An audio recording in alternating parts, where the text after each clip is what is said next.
St. Croix Haida Task Force, assisted by the Virgin Islands Police Department Patrol Divisions, U.S. Marshal Service, Federal Bureau of Investigations, Puerto Rico National Guard, and also U.S. Virgin Islands National Guard, and lastly, not to be forgotten, IRS, conducted marijuana eradication efforts here in St. Croix. It was also done in St. Thomas and St. John at the same time. These eradication efforts are carried out several times yearly in order to eliminate marijuana cultivations here in the territory, but also to provide the much needed intelligence information for the officers assigned to the task force, the agents assigned to the task force, so they can conduct investigations on marijuana cultivation throughout the year. As a result of this most recent eradication efforts, the officers of the Haida Task Force and also the assisting officers seized approximately 3,000 marijuana plants here in St. Croix. These plants ranged in size from a couple inches up to about 7 feet. Had they reached maturity, each one of these plants would have yielded approximately 1 kilogram or 2.2 pounds of marijuana.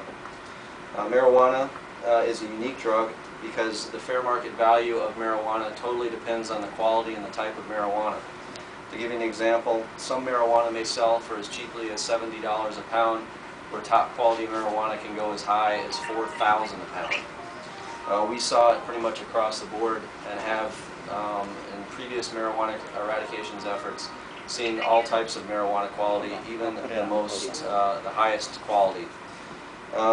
Obviously you can see why some might be interested in the cultivation of marijuana. There's considerable profits to be made.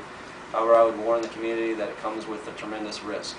Both federal law and territorial law is very strict when it comes to the cultivation of marijuana. In addition, under both federal and local jurisdiction, property used in furtherance of marijuana cultivation or any drug activity, or property that's been purchased as a result of proceeds from drug activity is subject to forfeiture.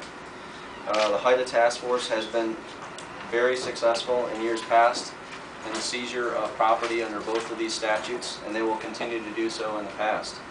This means that if you have a vehicle that you transport drugs in, or you have a plot of land that you're growing marijuana in, it's subject to forfeiture. We've seized tens of millions of dollars in the past, and will continue to do so in the future. The other thing that I'd like to tell the public is that as a result of our marijuana eradications over the last 5 to 7 years, we've seen the increase of indoor cultivations. Indoor cultivations obviously range in size, but the one thing that all these cultivations have in common is they involve the theft of public utilities, primarily WAPA power. It's been my experience, and I've been to countless of these cultivations, these indoor cultivations. I have yet to see one that does not involve the theft of utilities. All those instruments that are involved in the indoor cultivation consume considerable amounts of electricity. There's lighting involved, there's air conditioning, ventilation units, CO2 generators. All of it involves electricity, and a lot of it. To give you an example, and tell you how the consumers here in the Virgin Islands are negatively impacted by these indoor cultivations. Before I left the task force, I had one indoor cultivation that was medium size.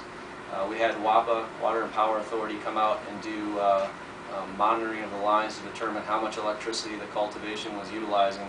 And when they did the math, they determined that this one cultivation, this one medium-sized cultivation, was involved in the theft of approximately $100,000 of electricity each year.